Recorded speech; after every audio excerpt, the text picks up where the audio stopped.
मित्रों नमस्कार। हद हो गई।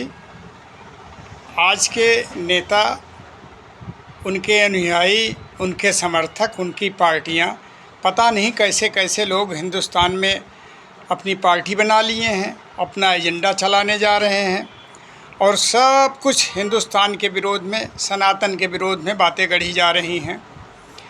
अपने भैया राहुल पुनः एक बार पता नहीं कहाँ से किसका लिखा हुआ है, अपने ज्ञान से, आत्मज्ञान से, गूगल से पढ़ के, इंटरनेट से पढ़ करके उन्होंने कहा कि भाजपा में जो एमपीज़ हैं उनकी हालत मंदिरों में जैसे रखी मूर्तियां हो गई हैं।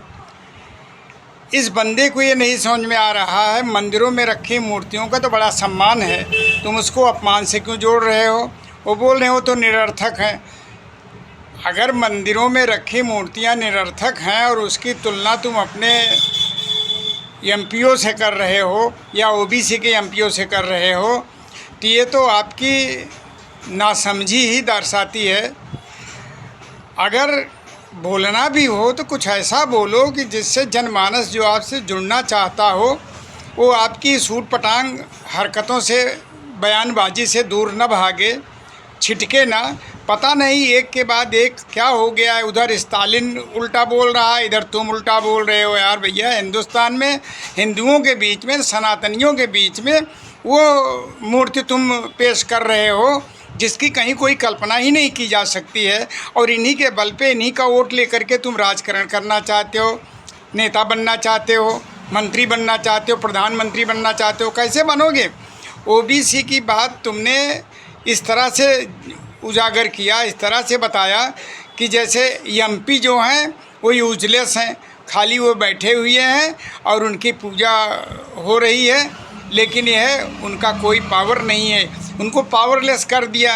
अरे यार, पावरलेस तो तुम खुद हो गए हो। तुमको समझ में आना चाहिए कि जो तुम पावरलेस हो गए हो और जिस पावर के लिए छटपटा रहे हो, ये तुम्हारी यही सोच है, तुम्हारी यही धारणा है, तुम्हारा यही ज्ञान है, तुम्हारा यही विज्ञान है। तुम पता नहीं किस यूनिवर्सिटी से पढ़े हो, किस विद्यालय से पढ़े हो, क्या बोलना चाहिए।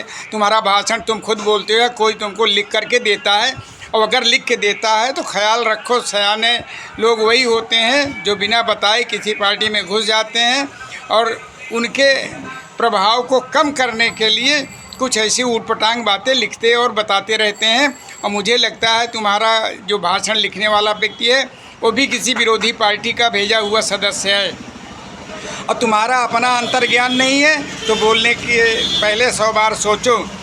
तुमने गीता पढ़ लिया, उपनिषद पढ़ लिया, पुराण पढ़ लिया, तुमने पढ़ा होगा, लेकिन यह तुमने उसका खाली कवर पढ़ा होगा, उसका अंदर का कंटेंट नहीं पढ़ा होगा। ओबीसी पावरलेस एमपी के जैसे हो गया है, ओबीसी पावरलेस एमपी है, मूर्तियों के जैसे हो गया है।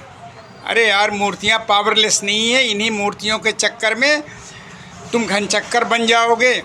तुम्हारे पिताजी ने जो मंदिर का ताला खुलवाया था, उनको पूछो कि उन्होंने ऐसा क्यों किया था, और तुम तो किसी जाति और धर्म से हो ही नहीं यार भैया। तुम्हारे घर में तो पारसी हो कि क्रिश्चियन हो कि हिंदू हो, क्या हो तुम? एक तो स्पष्ट करो कौन सी जात से बिलोंग करते हो। अगर किसी जात से बिलोंग नहीं करते हो, मनुष्यता है तुम्हारा धर्म, तो वो न बोलो जिससे और जातियां प्रभावित हों और तुम्हारे राजकारण में एक ऐसी कील ठोंक दें कि फिर वो चुप के कैंसर हो जाए। तुम वही कैंसर का काम कर रहे हो। बता रहे हो कि ओबीसी की मूर्तियां जैसे वहाँ संसद में बैठाई गई हैं, पावरलेस हैं, उनको बोलने का अधिकार नहीं है। चुप करो यार, बस करो। ये बात पता नहीं उन ओबीसी मंत्रियों को, एमपीज़ को सुनाई पड़ेगी कि नहीं पड़ेगी, इसका विरोध करेंगे कि नहीं करेंगे। हर जगह तो स्वामी प्रसाद मौर्य जैसे लोग जो हैं ऊटपटांग बोल रहे हैं, वो तो नहीं बंधन में आए तो बोल रहे हैं। ये लोग क्यों जो है मूक बने हुए हैं, और ये मूक बने या एकदम मुँहसीले या कुछ ना बोले, लेकिन तुमने मूर्तियों को प्रभावहीन कहा। यही मूर्तियाँ जो हैं तुमको इलेक्शन हरा सकती हैं, और इनके अनुयायी ही जो हैं ये सुन रहे हैं और तुमको समझ रहे हैं और देख रहे हैं।